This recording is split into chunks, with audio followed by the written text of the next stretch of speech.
Actor, musician, Broadway, film, television, Emmys, Tony Awards, Golden Globe Award nominations. It's just all part of who Hal Linden is, not to mention Barney Miller, and he joins us now. So what is it you like about the desert? First time I got down here, it was a revelation. I'm born in New York City, the Bronx, New York. I thought that was heaven. I made half my career on the Broadway stage before I ever got here. When I got here, I discovered there was Eden.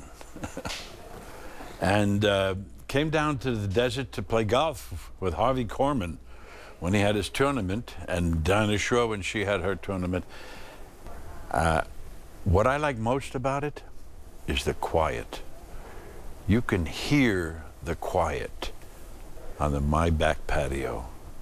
I sit out there in the evening and you can hear how quiet it is. And so in that quietness, what do you think about, and what do you think about career-wise? Career-wise. If you're expecting some kind of inspirational message, forget it. I have never worked a 9-to-5 job. I never waited tables. I never drove a cab. I either played the clarinet or I played a part. How much better can it get? You never had to punch a clock? Never punched a clock. It's, you know, so when I play a human being, it's all made up. I know nothing about it. I have to make it all up. Was there a plan B in your life if you didn't go into show business? Did you? I wasn't that organized. I'm not that organized a human being. I just went along with the flow and it just kept going, that's all. Of all the jobs you've had, which one do you remember most and like the most? Oh, there's too many of them. There's too many. And there, you know, certainly I can tell you which ones had a major effect on my life. I'll start with Bells Are Ringing, starring Judy Holliday. I got the first time on Broadway ever. But you also made a good living by doing industrials. That was a very interesting phenomenon at the time. The late 50s and the early 60s was the real heavy industrial time. You had to do everything. You had to do nuts and bolts, you had to do comedy, you had to dance, you had to sing, you had to be able to slide a car around. So where did you get that training? The first training, I think, came from standing in front of a band. Ladies and gentlemen, Mr. Hal Linden. I'm old-fashioned. I love remembering. I love the old-fashioned things. I was the personality kid. Maybe not the best of the musicians, so I made sure I knew all the lyrics for all the Broadway shows that were coming in.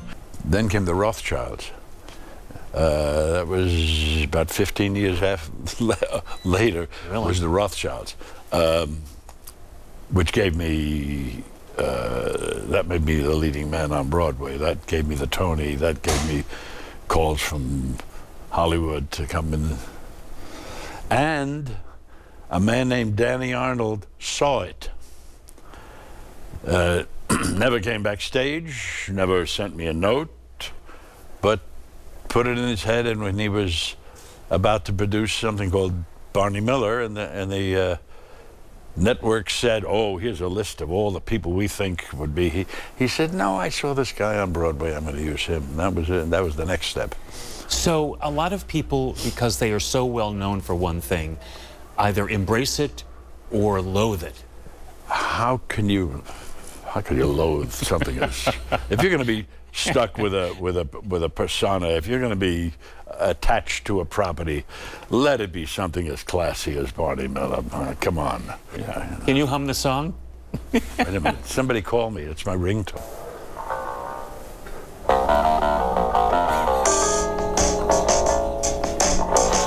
I'm still looking for, you know, the hit.